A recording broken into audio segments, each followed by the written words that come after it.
berikutnya, yang satu ini artis dan juga model cantik. Betul. Yang hadir dengan pemberitaan yang membuat kita semua geger. Bagi-bagi biar kita hadirkan siapa? Ayu Anjani.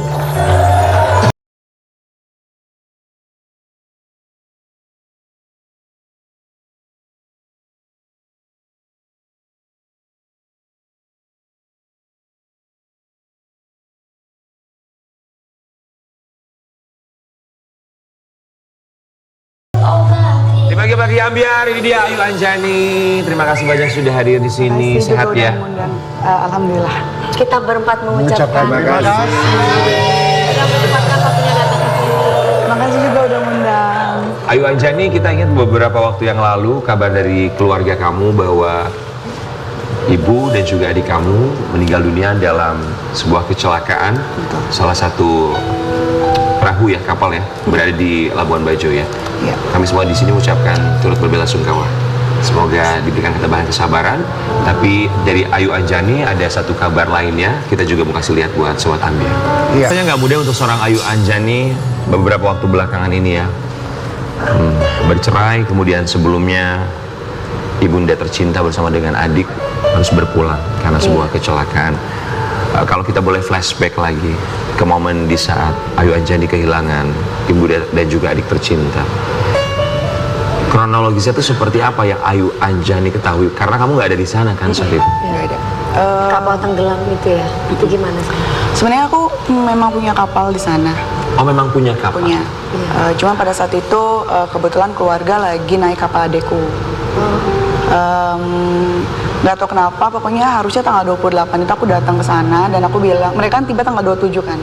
Aku bilang tungguin ya bareng. Ternyata adekku punya schedule lain, mereka langsung berangkatin mama, papa, adekku yang lain kan. Jadi jam 5 sore itu langsung jalan sama tamu-tamu yang lain. Terus jam setengah 7 aku ditelepon sama adekku yang nggak ikut. Setengah 7 malam? Pagi. Oh, paginya? Pagi, karena kejadiannya pagi, subuh. Kejadiannya pagi. Berangkatnya subuh? Berangkatnya jam 5 pagi. Jam 5 sore berangkatnya, terus besokannya kejadiannya jam 5 pagi. Jadi belum ada 24 jam memang. Memang sempat berlayar dulu ya? Sempat. Oke. Posisi sebenarnya harusnya heading ke Padar kan, ke Pulau Padar, cuman alasan dari si kaptennya katanya angin kurang bagus lah, cuaca apa segala macam, jadi parkir aja. Posisi memang parkir, lagi nggak jalan pokoknya. Di tengah laut atau pinggir. sedang berlabuh? Lagi di pinggir, terus katanya jangkarnya tuh kalau orang sana bilang larat, yang mana putus katanya, padahal enggak, ada jangkar di situ. Posisi jam 5 subuh itu kapal tuh agak miring, mungkin kena angin kali ya, miring pelan. Yang namanya kapal miring kan otomatis air lama-lama masuk. Ya. Air masuk, pas banget pintu masuk. Kebetulan mama sama adikku tuh di Dalam cabin kapal. bawah. Kan cabin tuh ada di bawah, di tengah sama di atas. Iya. Mama sama adikku kebetulan di cabin bawah. Adikku posisi lagi di kamar mandi. Kayaknya mau wudhu deh, mau sholat subuh kan. Pokoknya kejadian dari jam 5 sampai jam setengah 6 itu baru air full masuk ke dalam. Cuman nggak tenggelam banget ya, memang miring aja. Tapi mama adik sadar bahwa itu air udah masuk nih. Iya, sadar. Dan nggak ke atas, ada inisiatif untuk sebenarnya ada tamu lagi di bawah, dan tamunya itu bebas, maksudnya bisa keluar sendiri. Namanya panik, otomatis dia pasti menyelamatkan diri sendiri ya.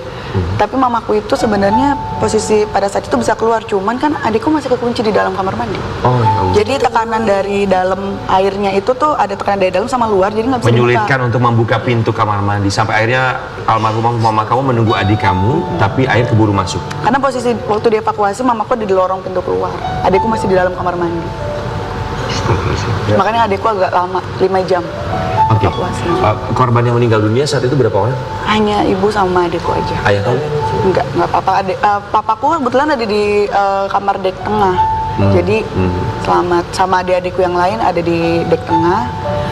Kenapa aku nuntut semua kru sebenarnya pada saat itu, karena memang mereka lalai, nggak ada yang piket. Harusnya ada yang piket, nggak boleh enggak. Terus dan ada beberapa video cuplikan yang memang di-share sendiri sama kaptennya, dia lagi bawa kapal pada saat itu, memang pas bawa keluargaku juga sambil minum bir bintang sih di situ tulisannya yang dia pegang ya. Cuman dalamnya saya tahu banget isinya apa, bukan sekedar bir aja gitu. Oke. buat Ayu Anjani saat itu apakah ada yang berusaha menolong almarhumah mama kamu dan juga adik kamu? Karena posisinya masih gelap ya di bawah. Jam 5:30 pagi itu memang matahari belum banget naik ya. Jadi ya di dalam bawah itu tuh gelap memang. Jadi benar-benar gak ada yang berani karena memang udah full ketutup air. Tiba-tiba ada kapal dari temanku yang memang dia berani dan nggak punya perlengkapan kayak tabung gas gitu, maksudnya tabung oksigen ya. Jadi dia pakai karburator apa kalau nggak salah, dan memang bahaya banget ya. Jadi yang pertama kali ditarik itu pas dia masuk langsung keambil kaki mamaku katanya. Gitu. Udah lagi ada di lorong. Cuman katanya adekku nggak ketemu. Mereka bilang katanya hanyut, cuman hanyut dari mana? Itu kan di bawah cabin gitu, kayaknya nggak mungkin. Karena kalau mau keluar pun harus dari lorong kan. Oke. Oh, tidak ditemukan. Iya, belum ditemuin Belum tadinya. ditemukan. Adik kamu laki-laki atau perempuan? Perempuan. Ya, 5 jam kemudian bahwa ditemukanlah adik kamu masih berada di dalam toilet ya. Iya. Buat Ayu Anjani, pada akhirnya kamu melaporkan seluruh kru kapal. Cuman yang di sidang pada saat itu hanya kapten dan nggak tahu ya, mungkin kuasa Allah juga. Kaptennya 2 bulan yang lalu, tepat sekitar sebulan atau beberapa minggu sebelum 1 tahun kejadian kecelakaan, meninggal. Kaptennya kesetrum apa katanya? Saya nggak tahu. Kesetrum? juga. Setrum mesin Di genset. dalam di mana kejadian? Memang dia kerja di kapal kan. Oh, oke. Jadi dia harusnya kan nggak boleh bekerja ya. Saya juga nggak ngerti kenapa pengadilan mengizinkan dia bekerja. Gitu. Jadi kasusnya sudah naik, tapi tidak diamankan pihak kepolisian. Dia masih bisa bekerja, beraktivitas, sampai ada dugaan bahwa ada satu kecelakaan ketika dia sedang bekerja dan meninggal dunia. Yang saya dengar isunya dari pihak Labuan Bajo seperti itu. Oke. Kapten meninggal. Tersangkanya ada berapa orang? Hanya kaptennya saja? Saya nuntut sih semua ya, ada 6 kurang lebih sama tour guide-nya. Cuman Mendapat apa? mereka cuma dapat sanksi tidak bisa bekerja dan wajib lapor aja untuk. Kebetulan Labuan Bajo itu pol airnya nggak ada ya pada saat itu, dan Basarnas cuma ada 3 orang, makanya sebenarnya agak kecewa banget sih. Berarti, Oh, iya? berarti ini kapal besar sekali ya? Dibilang besar sekali nggak sih, cuman medium lah, kurang lebih panjang 26 meter, lebarnya di 3-4 meter. Kapal yang biasa ada di ukuran di Labuan Bajo ya? Kapal-kapal reguler. Kurang Iya, lebih ya? iya, kapal. Bukan yang pinisi besar ya. Oke, baik. Ini kita juga mau kasih lihat artikel yang satu ini selepas ditinggalkan oleh keluarga tercinta. Ayu Anjani dimimpikan adiknya yang tewas tenggelam di Labuan Bajo. Ketuk pintu minta diselamatkan. Iya. Jadi kejadian sehari setelah kejadian persis banget. Aku dimimpiin kalau aku bisa nyelamatin mereka. Jadi kebetulan mamaku yang aku bawa keluar duluan, karena mamaku kan posisinya di lorong kan. Adekku itu masih di dalam. Terus pas aku udah berhasil buka pintu, itu posisi air masih setengah gitu. Karena memang aku kan jago nyelam ya, dan aku juga diving kan. Jadi bener-bener aku nyelamatin, terus adekku bilang, kenapa lama banget sih datangnya? Mimpinya sayang.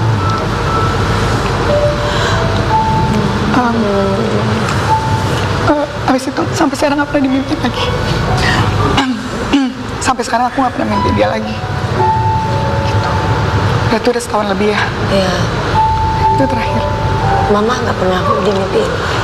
Terakhir kira-kira bulan yang kemarin ya, Mama, aku lagi jalan-jalan sama keluarga, terus aku biasa ngatur-ngatur gitu loh, ngatur perjalanan, terus apalah. Mama tuh cuman diem, terus nggak kelihatan seneng, nggak kelihatan sedih. Cuman nanya mau kemana, kayak gitu aja. Udah gitu aja, nggak lama, nggak terlalu lama. Habis itu nggak pernah dimimpiin lagi. Bagaimana perasaan papa saat itu? Pasti hancur sih. Hampir setiap hari datang ke makam gitu, bersihin. Walaupun Setiap hari, Setiap hari. sampai sekarang. Karena papa di Kayaknya sampai sana ya? sekarang. Deket. Jadi waktu itu aku tuh pengennya dimakaminnya yang deket-deket sama tempat tinggal kan. Cuman katanya mau deket tempat tinggal papa aja katanya. Gitu biar. Walaupun kematian itu takdir dari Allah, tapi kamu ada rasa kecewa karena kamu menduga ini kelalaian petugas gitu. Ini udah jelas kelalaian sih. Karena kalau ada yang piket pada pagi itu ya, pasti bakal bisa putar haluan sih. Karena posisi miring, otomatis mereka sadar dong. Ya takdir lah. Iya, ibaratnya. sebenarnya memang Bahasanya udah takdir. Walaupun ada sedikit penyesalan, cuman ya mau gimana? Iya. Gitu. Insyaallah husnul khotimah. Ayu, Amin, amin. bahwa rencananya kan kamu tuh liburan seharusnya bareng ya. Tapi kamu baru datang tanggal 28 betul ya. Tapi almarhumah dan juga adik kamu berangkat tanggal 27 pergi berlayar duluan. Kita yakin bahwa kerinduan sudah pasti ada melepas mereka yang mendahului kita. Momen yang paling kamu rindukan bersama dengan almarhum itu apa sih? 2 minggu sebelum kejadian itu kita sempat jalan-jalan hampir setiap hari, kayak ke tempat salju, bukan ke luar negeri ya. Ada studio yang memang terus ya Trans Snow World gitu. Terus kayak gitu kita ke Dufan, benar-benar jalan-jalan dan sampai 2 kali lah, pokoknya benar-benar ngabisin kayak, kan soalnya udah 2 tahun nggak ketemu nih, karena kan aku di Labuan Bajo terus kan. Pas datang ke Jakarta tuh 1 bulan, jadi waktu itu benar-benar dihabisin waktu selama 2 minggu tuh sama mereka. Untuk bareng-barengnya sama-sama. Iya, makanya kenapa masih kayak gak nyangka aja, Pasti. bener-bener gak Di nyangka. saat bersama 2 minggu itu ada mama ngomong apa gitu ke kamu sehingga menimbulkan firasat gitu? Mama sih sempat ngebahas soal meninggalnya almarhum Emil ya. Kan Siapa, sayang? Almarhum Emil, Anaknya, anak Kang Emil ya? Ya, oh iya, Oke. maaf, anaknya Kang Emil, Ridwan Kamil ya maksudnya. Betul. Jadi Tenggelam di sungai di Iya. luar negeri sana ya? ya di Swiss.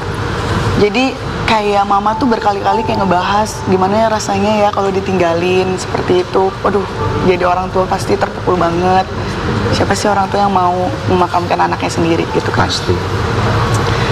Terus dibahas terus. Nah, kejadian itu tuh ngebahasnya tuh di kamar bawah, di kabin bawah, yang mana adikku tuh Ica udah bilang nggak mau tidur di bawah.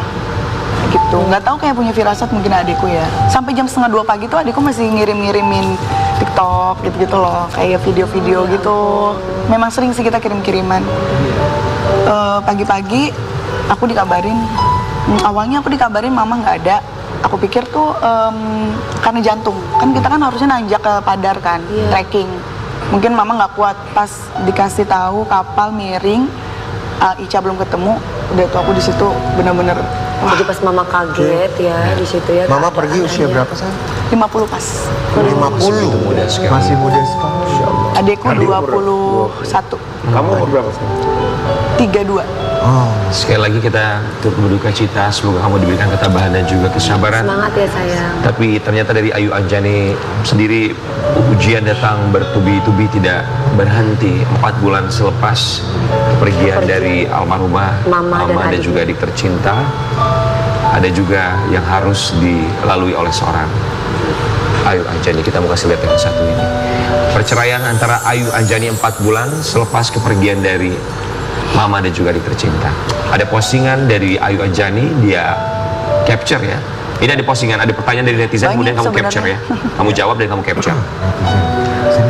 Sendiri terus, suaminya mana? guys, gue sering banget announce kayaknya deh kalau gue udah divorce. So please banget stop nanya and kepo. Stop spill and kirim-kirim foto karena gue geli. Hehehe. Udah ya. Ayu Anjani, 4 bulan selepas Mama sama adik kamu meninggal. Berarti kalau asumsi saya ya, kalau orang berhubungan rasanya apalagi bercerai ya, pemikirannya pasti sudah begitu matang dan juga panjang.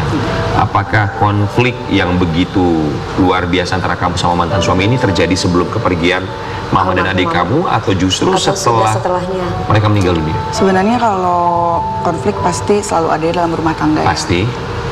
Tapi sebenarnya waktu itu bukan 4 bulan sih, 2 bulan. Oh oke, 2 bulan. 2 Setelah bulan. kepergian Mama. Aku yang gugat dulu waktu itu. Belum 100 hari. Aku yang gugat duluan. Cuman karena aku waktu itu sibuk, jadi nggak datang sidang. Sedangkan penggugat kan harus lebih aktif ya. Iya. Dan di Labuan Bajo itu pengacara untuk khusus perceraian itu nggak ada, jarang. Jadi agak molor ya. Ya, nah sedangkan pengadilan itu memberikan waktu 1 bulan pada saat itu. Jadi aku kalau nggak salah ngajuin gugatannya itu Agustus akhir. Karena udah mau September akhir, jadi akhirnya digagalkan, maksudnya digugurin sama pihak hakim.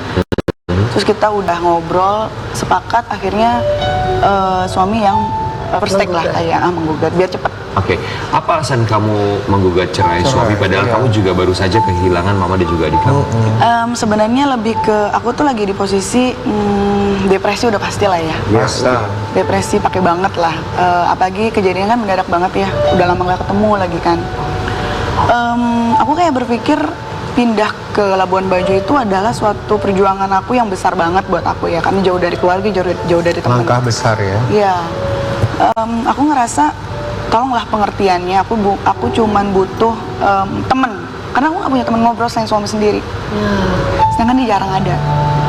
Nah dia kebetulan kayak naruh staffnya dia yang dia bilang katanya bakal stay beberapa hari sampai dapat kontrakan. Dan aku menyetujui karena aku pikir beberapa hari, ternyata 2 bulan. Dia nggak pulang? Bukan, kadang pulang kadang enggak. Selama 2 bulan itu, dan 2 bulan itu tuh ada temennya tuh yang stay di tempatku. Yang mana sebenarnya sangat-sangat annoying ya, mengganggu. Kalau udah terlalu lama, 2 bulan sebenarnya waktu yang lama gitu. Rumahku kan nggak besar-besar banget lah untuk di sana ya. Jadi satu ruang tamu pasti ketemu gitu kan. Aku udah coba ngomong baik-baik sampai akhirnya aku emosi dan aku ngusir, benar-benar ngusir. Staffnya cewek apa cowok? Cowok berdua. Ada berapa staff? 2. 2 orang staff. Apa alasan kamu merasa gerah berarti kan kamu merasa dalam tanda kutip ya ada orang lain datang ke rumah kamu merasa bahwa aduh ngapain sih lo di sini terus gitu kan kurang lebih? Iya, sebenarnya kan apa ya, satu sisi karena dia laki-laki ya udah otomatis ya, terus udah kedua aku butuh waktu untuk sendiri, terus Labuan Bajo itu kan panas ya, nggak bisa pakai tank top misalnya, nggak bisa pakai celana pendek. Kalau ada tamu atau teman Nggak kan enak jadi gitu nggak ya, nyaman risih-risih ya. Mau nggak mau kan pakai panjang-panjang, yang mana Apalagi seorang istri gitu ya. dan anak-anak aku tuh kan ribut, berisik. Dia tuh ada kayak salah satu dari mereka tuh ada yang nyeletuk yang sebenarnya gue nggak suka sama anak kecil ya. Dalam hati aku tuh kayak terus ngapain di sini? Oke, terus kamu ketika kamu komplain ke suami kamu bahwa kamu tidak setuju atau sudah mulai risih Iya. ada 2 orang temannya di rumah kamu, respon suami kamu apa? Mantan suami, sorry. Kayak dibilang aku hiperbola lah. Mereka tuh ada buat nemenin gitu loh. Untuk beberapa hari iya, tapi untuk 2 bulan tuh kayak nggak make sense gitu loh. 2 bulan itu bukan waktu yang sebentar loh. Apa alasannya 2 bulan selama itu? Katanya nggak enak lah. Emang mantan aku tuh orangnya nggak enakan. Tapi masa sih harus mengorbankan perasaan tangga. aku? Iya, perasaan aku juga. Bahkan waktu itu aku udah bilang, ya udah kamu milih dia. Maksudnya milih mereka apa aku? Dia bilang, kamu gak usah dikit-dikit emosi lah, dikit-dikit lebay apalah segala macam. Jadi selalu ribut masalah komunikasi juga kan. Dan dia juga nggak pernah ada. Jadi selalu Berarti itu long distance ya? long distance-nya karena dia ikut organisasi kan ya. Oh. Dia ikut organisasi, jadi sering bepergian ke Kupang, misalnya ke Jakarta gitu. Oke. Jadi itu yang membuat aku capek banget. Akhirnya aku memutuskan untuk ditambah, aku juga lagi masih berduka banget kan. Bener-bener kalut banget. Nggak mungkin aku kalau misalnya harus marah-marah terus kan, kasihan anak-anak juga kan. Masa iya aku harus ngorbanin anak juga. Anaknya berapa? Yang di rumah aku 2. Anakku ada 3, satu sama satu tuh dari pernikahan aku sebelumnya. Oke. Buat Ayu Anjani, apa rasanya 2 bulan mama dan adik kamu berpulang, kemudian kamu harus menggugat cerai suami, akhirnya bercelailah dengan mantan suami kamu, di mana kamu butuh support system, merasa sendirian, depresi sudah pasti, sangat wajar sekali. Kehilangan orang tercinta dengan cara yang siapapun tidak menginginkannya. Apa perasaan kamu saat menggugat cerai suami? Pastinya sedih banget ya, karena aku tuh maunya tadinya cuma sampai mediasi aja awalnya ya, karena aku tuh pengen siapa sih yang mau ribut? Iya. Ya udahlah, aku juga kan udah mau, ya udah ada anak juga kan. Ya kalau bisa diperbaiki. Cuman dia mungkin ngerasa punya harga diri lah, ego ya. Dia malu juga, Labuan Bajo kan Gengsi. kecil kan, gengsi. Jadi dia ya udah. Soalnya habis divorce, dia sempat ada beberapa kali nanya buat kayak balikan. Cuman aku udah nggak. Ayu, sekarang kamu tinggal di mana? Di Cilandak. Oh, di Jakarta, sudah pulang ke Jakarta ya? Bertetangga dong kita ya. Iya. Anak-anak ikut sama kamu? Ya, Mantan suami di Labuan Bajo masih? masih kayaknya. Oh. Tapi hubungan anak-anak sama suami, apakah kamu berikan ruang untuk Aku mereka? selalu berikan ruang, justru malah aku selalu maksa-maksa dia untuk kontak. dan susah banget. Dari dulu komunikasi memang jelek sih. Sama yang suami yang diceraikan barusan ini dapat berapa anak? 2. Dua. Oh, 2. Oke, kita berharap apapun itu keputusannya, semoga ini yang terbaik, walaupun tentu saja perceraian adalah jalan terakhir pastinya ya. Tapi kita berharap anak-anak tidak menjadi korban dan komunikasi bersama dengan ayahnya mudah-mudahan tidak terputus, tetap mendapatkan kasih sayang dari kamu dan juga ayah. Kita akan kembali saat lagi, kita lanjutkan bagian. Wajar bila saat ini